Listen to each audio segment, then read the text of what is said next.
চাউল এক বস্তা চাউল কিনি দিয়ে যেতিয়া ঘৰত চাউল নাথাকে চ' সেই দাদাৰ চাউল খোৱা ল'ৰাজনে মই চুৰ কৰিব নোৱাৰোঁ মই চুৰ কিন্তু নাই কৰা আৰু ঘূৰাই দিব লাগে বুলি কৈছিলে মই আজি ঘূৰাই দিছোঁ জুবিন লেণ্ডৰ নামত প্ৰজেক্টৰ নামত মিউজিয়ামৰ নামত মই লৈছিলোঁ মই ডাঠি কওঁ চুৰ নাই কৰা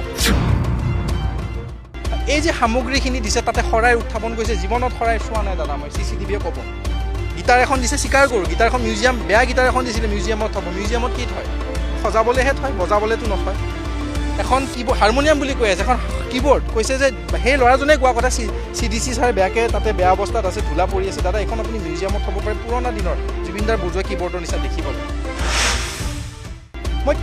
মই ইয়াতকৈ আৰু একো নকওঁ কিন্তু ৰাইজে যদি ভাবিছে চুৰ বুলি গৌৰৱেৰে মই চুৰ হৈ পেলাই যাম কিন্তু মোক কিন্তু প্ৰমাণ দিব লাগিব প্ৰথম কথা হ'ল জীৱনত নভবা নিচিন্তা ঘটনা আৰু আজি প্ৰথম দিনাখনৰ পৰা আজিলৈকে ন্যায় হকে মাত মাতি আছোঁ কিন্তু এটা মই গৌৰৱেৰে কওঁ মোৰ নিজৰ গাঁৱৰ মাটিত মই এটা প্ৰজেক্ট আৰম্ভ কৰিছিলোঁ যাৰ নাম দিছিলোঁ প্ৰজেক্ট জুবিন লেণ্ড নিজাবগীয়াকৈ আৰু এই সমাধি ক্ষেত্ৰত এজন বিশেষ ব্যক্তি লগতে বহুত কেইজন বাইদেউ ভণ্টি গোটেইকেইজন আছে অসমৰ বিভিন্ন প্ৰান্তৰ মানুহক তেওঁলোকে চহী মাৰি পেলাই গামোচা দিয়ে চহী মাৰি পেলাই এখন ফটো দিয়ে তেওঁলোকে কোৱা মতে বিশেষকৈ সেই ব্যক্তিজনৰ মই নাম ক'ম ল'ৰাজনে কোৱা মতে কৈছে CDC ছাৰে দিবলৈ দিছে সেই সমান্তৰালভাৱে যিহেতু মই গোটেইখিনি কাম তাতে আগবঢ়াই আছোঁ লাহে লাহে স্থগিত যদিও কৰিছোঁ কাম আগবাঢ়ি আছে সেই সময়ছোৱাত মই ভাবিলোঁ যিহেতু চাকিখিনি ৱেষ্টেজ যায় চাকিখিনি মই লৈ যাব পাৰোঁ CDC ছাৰক মই অৱগত কৰিছোঁ ভিগুদা দাদাৰ জৰিয়তে অৱগত কৰাৰ পিছত CDC ছাৰে কৈছে ৱেষ্টেজ চাকি যিহেতু লৈ যাব পাৰা খুব ধুনীয়াকৈ গাড়ীৰে লৈ গৈছোঁ গোটেই ভিডিঅ'খিনি অসমবাসী ৰাইজক বাৰে বাৰে কৈ আছোঁ প্ৰত্যেকটো দিনৰ খবৰ মই দি আছোঁ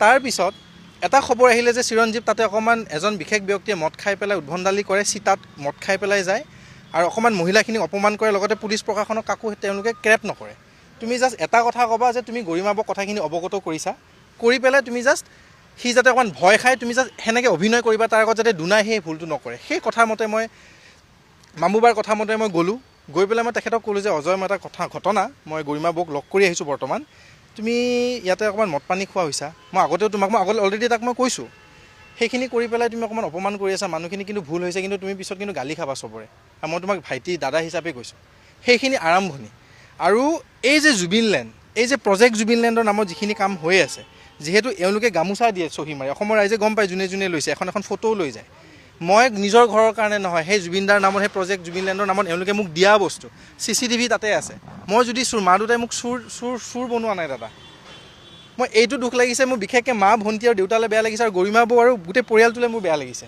কাৰণ বৌহঁতে মোক ইটো ৰূপত মই আগৰ পৰা পোৱা নাই কিন্তু মোক এইটো সজোৱা হ'ল আৰু মই ভাবোঁ যে এটা ষড়যন্ত্ৰ আজি ইমান দিনে মই এটা শক্তিৰ বিৰোধী মই মাত মাতি আছোঁ কিন্তু শক্তি বুলি নকওঁ মই ন্যায়ৰ হকে মাত মাতি আছোঁ আজীৱন মাতি যাম বুলি মই সকলোকে মই চিঞৰি কওঁ আৰু সেইটো ৰোধ কৰিবলৈ কিন্তু আপোনালোকে চেনেলতো আপোনালোকে দেখিছে কিছু শক্তিয়ে নিজৰ পেজত মোৰ বিৰোধী কিছুমান পলিটিকেল টিমৰ দালাল পৰ্যন্ত মোক আখ্যা দিছে তাৰ পিছতো মই মাত মাতি আছোঁ কাৰণ জুবিনদাই মোক সেই স্কুলখনত বা সেই কলেজখনত পঢ়াইছিলে 3 মাহৰ ছেমিষ্টাৰৰ পইচা দিছিলে সেই জুবিনদাই বাইক এখনৰ পইচা ইনষ্টলমেণ্ট দিছিলে চাউল এক বস্তা চাউল কিনি দিয়ে যেতিয়া ঘৰত চাউল নাথাকে চ' সেই দাদাৰ চাউল খোৱা ল'ৰাজনে মই চুৰ কৰিব নোৱাৰোঁ কিন্তু হয় মোৰ ভুল এটা হ'ল মই অসমবাসীৰ আগত এইটোও স্বীকাৰ কৰোঁ ভুলটো ক'ত হ'ল জানেনে এই যে প্ৰক্ৰিয়াটো মই কাম কৰি আছিলোঁ এই প্ৰক্ৰিয়াটোত মই অনবৰত গৰিমা বৌৰ লগত টাচত নাই মই যাব পৰা নাই কাৰণ বৌ অসুস্থ মানসিকভাৱে আৰু সেইখন ঘৰত যাই পেলাই প্ৰজেক্ট অলৰেডি ট্ৰাষ্টৰ কাম আছে মই লাগিলে 10 বছৰ লাগক প্ৰজেক্ট ট্ৰাষ্ট 10 বছৰ লাগক হ'বতো দাদাৰ নামতহে আমি কৰি আছোঁ কিন্তু যেতিয়া ল'ৰাজনৰ মই সেই টকাৰ কথা আহিল তাতে যেতিয়া টকা বিভাজন হৈ আছে ভাগকৈ টকা বোলে বিতৰণ হৈ আছে তেওঁলোকে কোৱা কথা যোনে যোনে কৈছে তেওঁলোকক মই নামো ক'ব পাৰোঁ ভিগুদাহঁতে জানে ভালকৈ জানে তাৰপিছত সীমাবাহঁতে জানে তেওঁলোকক মই দায় ধৰা নাই তেওঁলোকে দেখি আছে বস্তুবোৰ কি হৈ আছে কোনে কোনে কি কৰিছে আৰু ওলাইছে হেঁতে কথাটো CDC ছাৰক অৱগত কৰা বুলি মই শুনোঁ কিন্তু মই ভিতৰচৰাভাৱে এইকাৰণে যোৱা নাছিলোঁ সৰু ল'ৰা ক'ৰবাত বেছিকৈ সোমাই পাম এনেই 10টা চকু পৰি আছে কিন্তু কি হৈছে জানো ডাঙৰ মানুহ আছে ট্ৰাষ্ট আছে এখন ট্ৰাষ্ট বহিছে তেওঁলোকে অৱগত হ'ব চাগে এই যেতিয়া মোক বস্তুখিনি দিলে গৰিমা বৌক বুজোৱা হ'ল যে গৰিমা বৌৰ নাম লৈ পেলাই চিৰঞ্জীৱ কাশ্যপে তাৰে পৰা বস্তু লৈ গৈ আছে গৰিমা বৌৰ নাম লৈ পেলাই চিৰঞ্জীৱে বোলে ইটো সামগ্ৰী লোৱা গৈছে কিন্তু কোনোদিন বৌৰ নামটো মই লোৱা নাই মই যি শপত বুলি নকওঁ মই ডাঠি ক'ব পৰা সেইকাৰণে আজি আগুৱাই আহিছোঁ মোৰ দুখ লাগিছে যে যিখন ঘৰৰ পৰা আহিছোঁ কোনোদিন আপোনালোকে মোক ভালে মোৰ বাৰ্তা গ'ল আজি যোৱা 5-6 বছৰ নিউজ মিডিয়া বাৰ্তা ভাল দিলে আজি প্ৰথমবাৰ নিউজ মিডিয়াত মোৰ বেয়া বাৰ্তা ওলাইছে আৰু মই কেনেকুৱা জানাখিনিয়ে মোক জানে মই চুৰ কিন্তু নাই কৰা আৰু ঘূৰাই দিব লাগে বুলি কৈছিলে মই আজি ঘূৰাই দিছোঁ জুবিন লেণ্ডৰ নামত প্ৰজেক্টৰ নামত মিউজিয়ামৰ নামত মই লৈছিলোঁ মই ডাঠি কওঁ চুৰ নাই কৰা সেই গাঁওখন বেকৱাৰ্ড অবিভক্ত দৰঙৰ এখন সৰু গাঁও ওদালগুৰি জিলা অন্তৰ্গত জেঙেৰাঝাৰ দলংঘাট হাজিৰা কৰা ল'ৰাকেইটাই কাম কৰিছে, হাজিৰা কৰিব গৈছে কাৰণে স্থগিত ৰাখিছোঁ নিজৰ টকাৰে। মোৰ কথাটো হ'ল সেই সত্তাটো জীয়াই ৰাখিব লাগিব। মোৰ নিজৰ মাটি সেইখিনি, বোলো এইখিনি মাটিত আইতা একমাত্ৰ আইতা, দেউতাৰ ভনীও নাই, ককায়ো নাই বা ভাইও নাই। এদিন আইতা ঢুকাই যাব, মাটিখিনি কাক দিম? বোলো ৰাইজৰ হক, ৰাইজৰ হকে কামখিনি কৰোঁ। গোটেই ৰাইজ আছিল তাত। এই যে সামগ্ৰীখিনি দিছে তাতে শৰাই উত্থাপন কৰিছে, জীৱনত শৰাই চোৱা নাই দাদা মই, CCTVয়ে ক'ব। গীটাৰ এখন দিছে, স্বীকাৰ কৰোঁ, গীটাৰখন মিউজিয়াম, বেয়া গীটাৰ এখন দিছিলে, মিউজিয়ামত থ'ব। মিউজিয়ামত কি থয়? সজাবলৈহে থয়, বজাবলৈতো নথয়।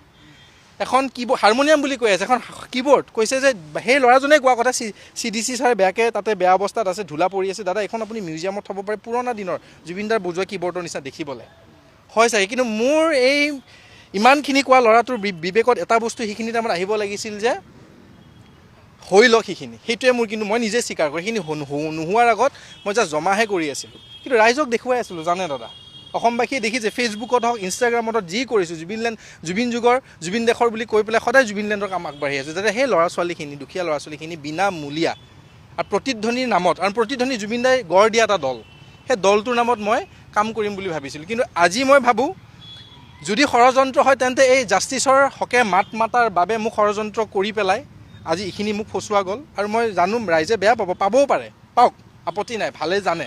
কিন্তু মই কেইটামান নাম লওঁ। জুবিন ফেন ক্লাবৰ পিকু বুলি এটা বিখ্যাত ল'ৰা, নিজকে আজি 2022 চনৰ পৰা জেনেৰেল ছেক্ৰেটাৰী বুলি কয়। মই স্বীকাৰো কৰোঁ, মই সুধিছোঁ তুমি কেইবছৰ হৈছে, ৰিচেণ্ট মই নিতুমণি দাৰ শ্ব'ত মই সুধিছোঁ, কৈছে মই 2022। সেই দাদাজনক মই অৱগত কৰিছোঁ আজি গোটেইখিনি কথা। সেই দাদাজনে আজি ভিডিঅ' বনাইছে বুলি শুনিছোঁ, আকৌ মই এজনে কৈছে যে চুৰ কৰিছে নেকি, হয়নে কওকচোন। মই তেখেতক কৈছোঁ দাদা মই ঘূৰাই দিছোঁ, বিকজ অফ ঘূৰা এইখিনি কথাখিনি এনেকুৱা ওলাইছে কাৰণে নালাগে মিউজিয়ামটোৰ কাৰণে, পিছত 10 বছৰ পিছত মিউজিয়াম হ'ব, মই ঘূৰাই দিওঁ। কিন্তু তেখেতে গৈ পেলাই তাতে ওলাইছে যে চুৰ। মই ভাবোঁ ব্যক্তিগতভাৱে মোক কিবা এটা টাৰ্গেট কৰিছে। মই কোনো সত্তাক হানি কৰিব বিচৰা নাই। জুবিন সত্তা বা জুবিন ফেন ক্লাব বা সকলো, মই একালৰ জুবিন ফেন ক্লাবৰ লগত জড়িত মানুহ। আৰু মই ভাবোঁ যে জুবিন ফেন ক্লাবত থাকিলে যে অনুৰাগী বুলি হয় ক'তো লিখা নাই। কিন্তু মই নাথাকিব পাৰোঁ ফেন ক্লাবত, কিন্তু ডাঠি ক'ব পাৰোঁ তেনেকুৱা মুখা পিন্ধা মানুহতকৈ মই 10 চুমত বেছি ডাঙৰ অনুৰাগী। মই ইয়াতকৈ আৰু একো নকওঁ। কিন্তু ৰাইজে যদি ভাবিছে চুৰ বুলি, গৌৰৱেৰে মই চুৰ হৈ পেলাই যাম, কিন্তু মোক কিন্তু প্ৰমাণ দিব লাগিব। আৰু ঘূৰাব লাগে, মই ঘূৰাইছোঁ। আৰু ঘৰত যিখিনি বস্তু আছে, গামোচা কেইখনমান আছে, 40,000 নে 4,000 গামোচাৰ তেওঁলোকে এটা সংখ্যা দিছে। প্ৰথম অভিযোগ জুবিন ফেন ক্লাব আৰু অজয় বৌক নিজে উপজাচি কোৱা বুলি শুনিছোঁ তাতে। তাৰ প্ৰশাসনৰ বিষয়াসকলে কৈছে যে যোৱা নিশা তেনেকৈ কৈছে। আঙুঠিৰ মানে উল্লেখ হৈছিলে, আঙুঠিকেইটা মোক দিছিলে। আৰু মই বৌক দিয়া নহ'ল সেইখিনি সময়ত, ৰাতি হ'ল। মই বোলো দিম দিয়া, তুমিতো ৰাখিব নোৱাৰা। কিন্তু আঙুঠিখিনি উত্থাপন হৈছিলে যেতিয়া মই তাৰে সেই ঘৰটোৰ মোৰ ভিডিঅ' আছে, অকণমান টপোলা পাইছিলোঁ পইচাৰ। মই কৈছোঁ এইখিনি ক'ৰ পইচা, এনেকৈ তলত সোমাইছে পইচাখিনি, CDC অফিচতে থাকিব লাগে বা এইটো ৰুমত থাকিব লাগে, ইয়াতেতো CCTV নাই। CCTV নোহোৱা ৰুমটোত কেনেকৈ পইচা আহিলে, সেইটো মোৰ প্ৰশ্ন আছিল। আৰু সেই প্ৰশ্নটো মোৰ চাগে ভুল আছিল। সেইটোৱেতো মই কৈছোঁ, যিহেতু গোটেইখিনি তেওঁলোকে চহী মাৰে, ৰাইজে জানে যে মই গামোচা কিছুমানে লৈ গৈছে মৰমৰ চিহ্ন হিচাপে। কিছুমান তেখেতৰ বস্তু ঘৰত ৰাখি থৈ দিছে জুবিন ক্ষেত্ৰৰ পৰা লৈ গৈ। কিন্তু যেতিয়া মোক তুমি নিজে দিবা, যেতিয়া জুবিন প্ৰজেক্টৰ কথা তুমি নিজে জানিবা, গোটেইখিনি মই অৱগত ৰাইজক কৰি আছোঁ। তাৰপিছত যেতিয়া তুমি ধৰা পৰিলা পইচাৰ ক্ষেত্ৰত, মদৰ ক্ষেত্ৰত, যেতিয়া মই তোমাক ধৰিলোঁ বা তোমাক শাসন কৰিলোঁ দাদাক হিচাপে, মোক লগে লগে দেখুৱাই দিয়া হ'ল যে মই এজন চোৰ, দেখুৱাই দিয়া হ'ল মই এজন ভুৱা অনুৰাগী, দেখুৱাই দিয়া হ'ল মই সঘনাই হেনো তাতে যাওঁ। CCTVয়ে ক'ব, মানুহে ক'ব। আৰু বাকী মোৰ জুবিন সেই কিবা ক্ষেত্ৰৰ বাকী কোনো লোকৰ লগত মোৰ ক্ষোভ নাই, সকলো কিন্তু ভাল। মই যিমান দূৰ এতিয়ালৈকে পালোঁ, এজনে দিছে, এজন বা দুজন। এজন অজয় তালুকদাৰ বুলি এজন ল'ৰা, প্ৰেছ বুলি নিজকে সাংবাদিক বুলি কয়, আৰু কোনোবা এটা দলৰ খুব মানে ঘনিষ্ঠ বুলি কয়। আৰু মোৰ যিসকল দাদা, কিছুমানে BJPও কৰে, কংগ্ৰেছো কৰে, আপত্তি নাই, তেওঁলোকক মই অৱগত কৰিছোঁ। কিন্তু ৰাতিপুৱাই যোৱা নিশাও মই পুলিচক অৱগত কৰিছোঁ, ৰাতি 1টা বজাতো পুলিচক অৱগত কৰিছোঁ। প্ৰশান্ত নিজে জানিছিলে, প্ৰশান্তই নিজে বস্তুখিনি দাঙিছিলে। চ' গোটেইখিনি চকুৰ আগত হৈছে। আৰু মই অনুভৱ কৰোঁ চাগে এইটো ষড়যন্ত্ৰ কোনোবা ক্ষেত্ৰত।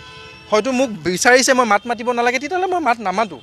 যদি চিৰঞ্জীৱ হৈ পেলাই জুবিনদাৰ ন্যায় হকে মাত মাতিব নালাগে, যদি কিছুমানে কষ্ট পাইছে মই মাত মাতাই, মই ধুনীয়াকৈ কৈছোঁ, ৰাইজক হাতযোৰ কৰি কৈছোঁ, আজিৰ পৰা মই জাষ্টিছ ফৰ জুবিন গাৰ্গ ক'বলৈ এৰিম। কিন্তু মনত সত্তাটো জীয়াই ৰাখিম, তেখেতৰ আদৰ্শৰে জীয়াই ৰাখিম। আৰু জুবিন দাক জীয়াই ৰাখিহে কিন্তু মই আগলৈ সাংস্কৃতিক ক্ষেত্ৰত মই কাম কৰিম। এজন শিল্পী কলাৰ লগতহে মই জড়িত। চ' ইয়াতকৈ মই বিশেষ একো নহয়। মই স্পষ্টীকৰণ হিচাপে দিয়া নাই ৰাইজক, কিন্তু মই ভাবোঁ যে ভুলটো ভুল, শুদ্ধটো শুদ্ধ। কিন্তু এনেকৈ মিছা অপবাদ দিয়াৰ লগে লগে আচলতে মোৰ ঘৰখনে গম পাইছে, বৌয়ে গম পাইছে বা পামীবাই গম পাইছে কিমান আঘাত পাইছে তেওঁলোকে। পাৰ্থদা, ৰাজাদাহঁতে গম পাইছে, একালত বজাইছিলোঁ তেওঁলোকৰ লগত, সৰু মই তেতিয়া। প্ৰিয়াংকু দাহঁতে গম পাইছে মই কেনেকুৱা, জানে কিন্তু তেওঁলোকে চিৰঞ্জীৱ কেনেকুৱা, দিগন্ত ভাৰতী হওক, ভাস্বতী বা হওক, চবেই মোক জানে, কিন্তু মই চুৰ নহয়। তুমি মোক ক'ব পাৰা যে ই চাকৰি নকৰে, মই চাকৰি তাকৰি নাই কৰা, ব্যৱসায় কৰোঁ, ফুটপাথত দোকান দিছোঁ, চাহ বিকিছোঁ, টেকেলি পিঠা বিকিছোঁ, ভাতৰ হোটেল দিছোঁ, সেইখিনি ক'ব পাৰা মই লাজ নকৰোঁ, কৰ্ম কৰিছোঁ। দাদাই কয় আদৰ্শ কৰ্ম আন্দোলন কৰা, কিন্তু দাদা মই চুৰ নহয়। অসমবাসী ৰাইজ, মই চুৰ নহয়। কিন্তু জুবিন লেণ্ড বন্ধ হ'ব লাগে, মই বন্ধ কৰি দিম।